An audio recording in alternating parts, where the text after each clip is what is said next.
I can't believe I didn't mention this in the last video before I quit, but this picture right here, this is the end of Planet of the Apes, and Charlton Heston rides up and sees the Statue of Liberty and realizes it was Earth all along.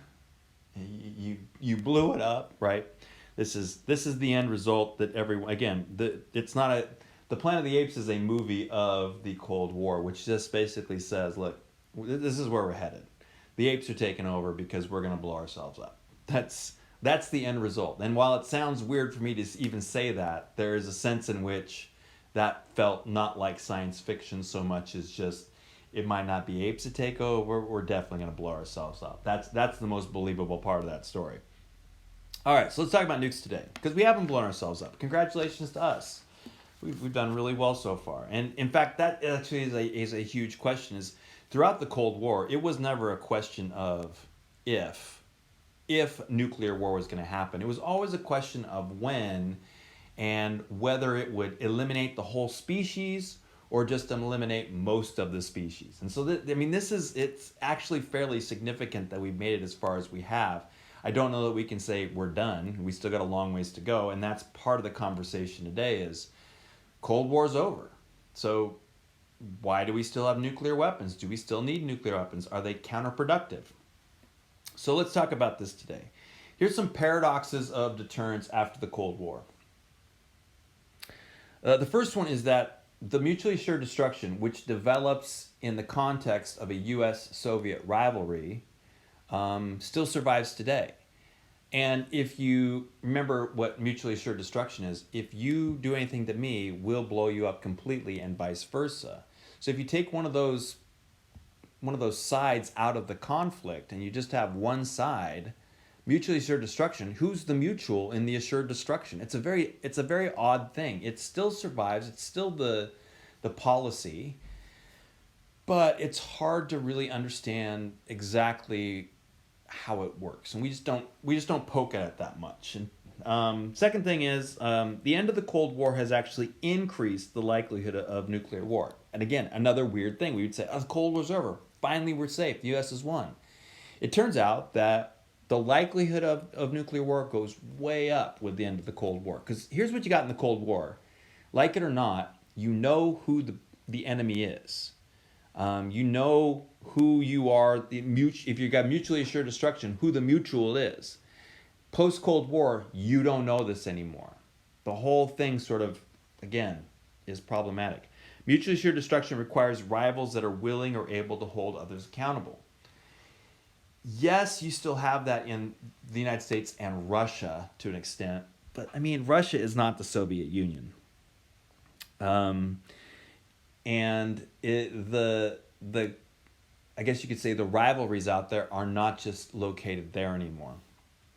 Allies and enemies are uncertain. So, in a sense, the Soviet Union and then Russia is no longer really our key enemy. It occasionally will rise to the level of a severe rival and sometimes drops back down to something, But for the most part, at the end of the Cold War, the United States didn't really know who the enemy was. And that uncertainty was the problem, is since we don't know, we can't get rid of nuclear weapons because we don't know what's coming around the corner tomorrow. And if you ask today, maybe in the last 10, 20 years, it's been this idea of, well, China is growing and growing in power. So while they may not be our, rival just yet in terms of power and things like that, they're getting there. So we have to stay armed and ready for when they get there. And the bottom line is, even though the old sort of logics are gone, we still believe that we need our own nukes. And then finally, with the end of the Cold War, where it looks like everybody's got their finger on the button and one mistake is going to lead to, catastrophe, there's this real urgency that we better solve this. If we can get rid of these nuclear weapons, there's a real urgency to get rid of them because we're all going to die. Now, take away that rivalry, take away that sort of we're faced with this nuclear annihilation every day. It's still there. We're just not really faced with it. The urgency goes away, and so there's less talk about reducing nuclear weapons. It's one of those weird paradoxes of the whole thing. Now, there is still action in that direction, but not as much as you'd like to think. All right.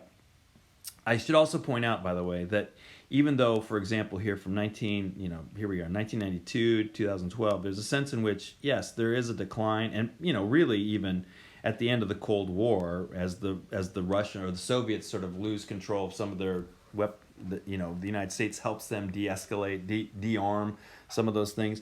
There is this decline right here, but don't get too excited about that, because it just means there's a decline in warheads. But the warheads have gotten more powerful, and so it's probably much more like this than that. It just depends on how you're counting that up. All right. So 2002. Let's talk about one of the more recent arms control treaties.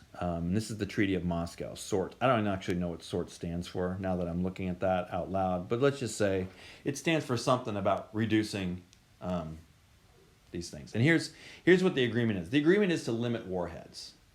Did we have that on that last slide? Yeah, so that's about here, 2002, and then you can see how there's a more precipitous drop right there.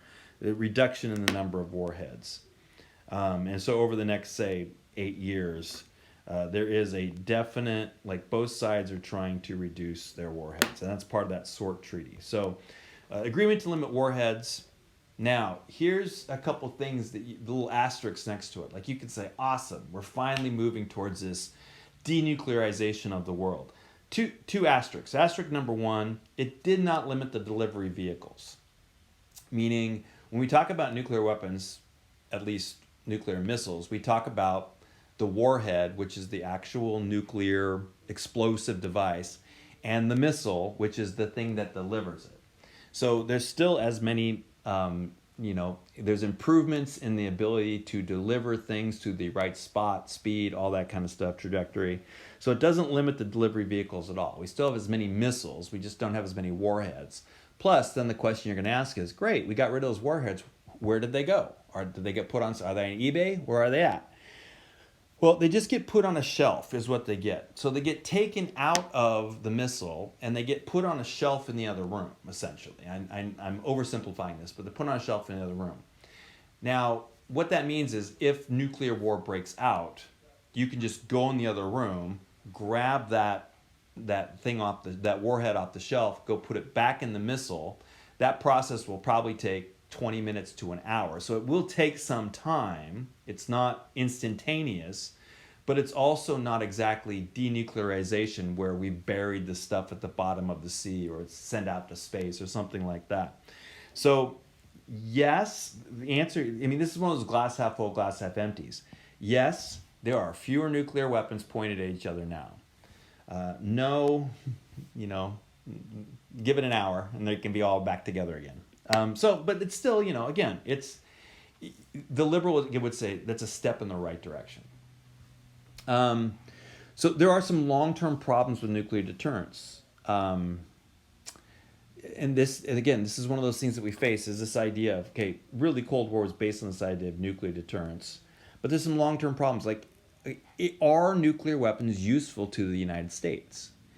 Well, let's think about what problems the United States faces. For example, one argument is going to be that they're irrelevant to today's threats. And so, for example, at least since 2001, the main threat to the United States has seemed to be, transnational terrorism. Nuclear weapons don't work. They're not a very effective thing. Osama bin Laden, I'm going to drop a nuclear weapon on you. That means dropping a nuclear weapon on Pakistan. We're not going to do that. So that is a tricky one. So do nukes even matter today given 4G warfare? So what this has actually ended up doing, interesting enough, during the George W. Bush administration, the Trump administration talked about, even the Obama administration talked about it, though it didn't really pursue this, was this idea of maybe we need to stop focusing on those big, massive retaliation nuclear weapons that'll blow up whole sections of the earth, but we need to build tactical nuclear weapons. Again, just like going back to the limited war idea of dropping these on. So, for example, if an Al-Qaeda cell is in this cave in Afghanistan way deep down, we just drop this missile in there, which will then blow up that whole cave system.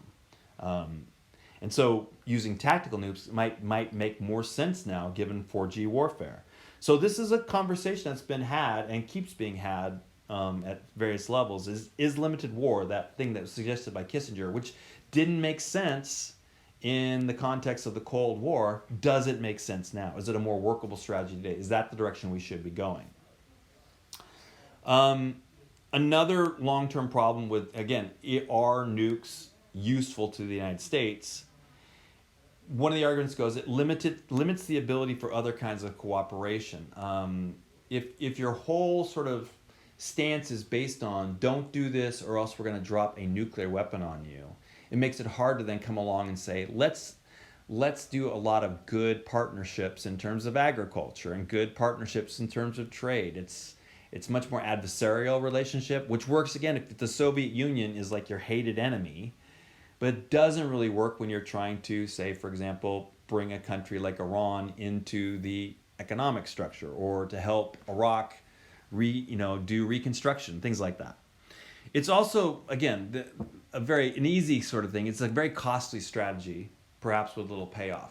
Is nuclear weapons are not cheap. They're expensive. Will we ever use them? I would say that most people, at least since the end of the Cold War, your generation in particular might say, man, I just don't think we'll ever use nuclear weapons. I know they exist, but who's ever going to be the jerk who's going to push the button on that? I mean, everyone's just going to go, oh, that is, ugh. Like, we don't even really drone strikes make us a little uncomfortable. Like, how are we going to drop a nuclear weapon on a whole bunch of people? No, it's just not going to happen. So if that's the case, if we're never going to use these things, why have them? It's a very costly strategy, perhaps with very little payoff. It's going to take us to this guy named John Bolton. John Bolton was the national security advisor for Trump for I want to say 8 months. But he's also been a very loud voice in these things for the last 30, 40 years. And his argument, for the sake of just understanding who he is, he's an offensive realist. Maximize power. U.S. nuclear arms control is dangerous. Those conversations we're having with Moscow about reducing nuclear weapons, that's super dangerous. And here's why. It's a bad way to improve relations with Russia. It's just, you're giving up too much. If you want to be nice and make friends with Russia, find other ways to do it. Don't reduce the security of the United States in doing it. Nuclear arms control is based on very simplistic ideas that don't actually work. So, for example, it's based on the idea that deterrence is not automatic. In other words, deterrence, when we think about mutually assured destruction, when I talk about it in international relations or other classes like that, it just,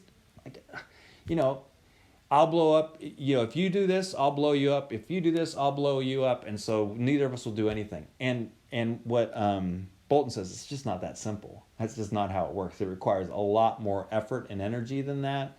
And so just nuclear arms control really throws that dynamic off. Russia's not the only country with nukes. If we make an agreement, in 2002, we make an agreement with Russia to reduce our nuclear weapons. China's not involved in that. India and Pakistan aren't involved in that. So is that really a good thing to do? And then arms reduction does not reduce war. And the reason he says that is because he is definitely a realist. He would say, look, he's an offensive realist. A defensive realist would say, yeah, control the security dilemma. But an offensive realist would say, no, that doesn't do it at all. All that does is trick you into reducing your arms while that guy over there just pretends to reduce his arms, and then you don't end up with anything. So U.S. security, and if you're the person who doesn't care about U.S. security but you care about global peace, he's going to say these are based on power, not cooperation. So reducing nuclear weapons is not getting you either U.S. national security, if that's what you care about, and it's not getting you global peace. It's actually just the suckers are the ones who are going to disarm, and the real sneaks are the ones who are going to pretend to disarm, but then they'll be the new rulers of the world. Don't let that happen, is what Bolton's saying. Last thing is, okay, so let's say that you don't buy Bolton's argument. Maybe you do, maybe you don't. But you do think that it would be a good idea to reduce nuclear weapons. Honestly, the elimination of nuclear weapons, that's a great conversation to have, but I got to be honest with you, that's probably off the table right now. Nobody's really saying, I mean, I guess they're saying it, but there is no real movement towards the United States, China, Russia, France, India, Pakistan giving up their nuclear weapons. If anything, you're trying to keep other states from getting nuclear weapons. Not, that's where the trend is. The trend is not towards, disarmament, I guess you could say. So there's a couple things here. The first thing is just like, what can we talk about then? If we're not talking about disarmament, what would we be talking about? What are steps in that direction that maybe 20 years from now we can talk about disarmament? The conversation we're not really going to have, though we just did with the Bolton there, is this even a good strategy? Like, is this something that the United States should pursue? You know that Barack Obama won the Nobel Peace Prize in the first year of his presidency because one of his first speeches he gave when he was out in Europe was, or was it there? Or it was something like that. But it was about globally we need to move towards nuclear disarmament. Get rid of all nuclear weapons. The U.S. president is saying this. He was in charge for 8 years. Nothing happened on that score. So, I mean, if it's not going to happen sort of in that sort of a scenario, more things have to happen. So the question is, what would we be talking about instead of just everybody giving up nuclear weapons? What are some intermediate steps, some baby steps to get to this right here?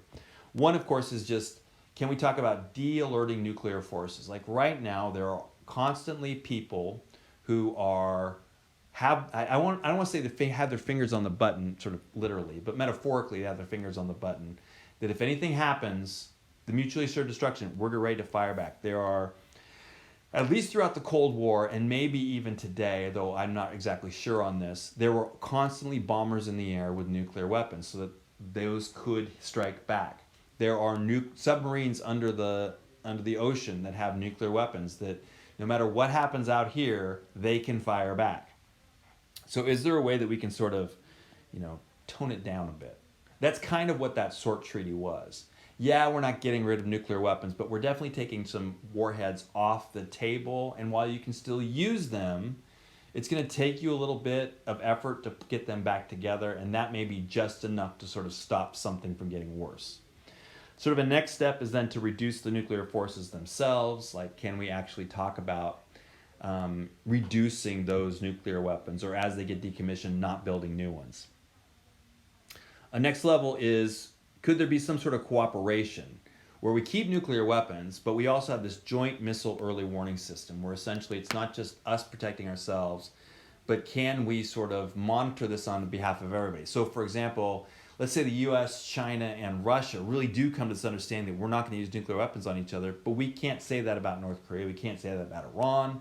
And so we'll come together and we'll have warning systems so that we can monitor everybody else. And then another thing would be a joint missile defense system. Can we construct something like that, like a barrier of some sort that as missiles are fired, we can shoot them down? Anti-ballistic missile defense, ABM. These are all, again, possible things. These are far more likely of agreements that can be made that can move toward disarmament than talking about abolition of nuclear weapons. It's a great idea, but it's probably not it's not a strong reality right now. And then we could also ask this question, are these good or bad? And what do we mean by good or bad? Are they good for the United States? Are they good for global peace? These are important conversations to keep having because we are still sort of living in the shadow of a potential, species-ending nuclear war. And while we're not faced with this every day, there's a sense in which maybe we should be faced with it more so that we would think more about what we should be doing rather than just sort of going with the flow. And that being the case. So that is nuclear strategy. It's a good start on it at least. And have a good weekend. That's it.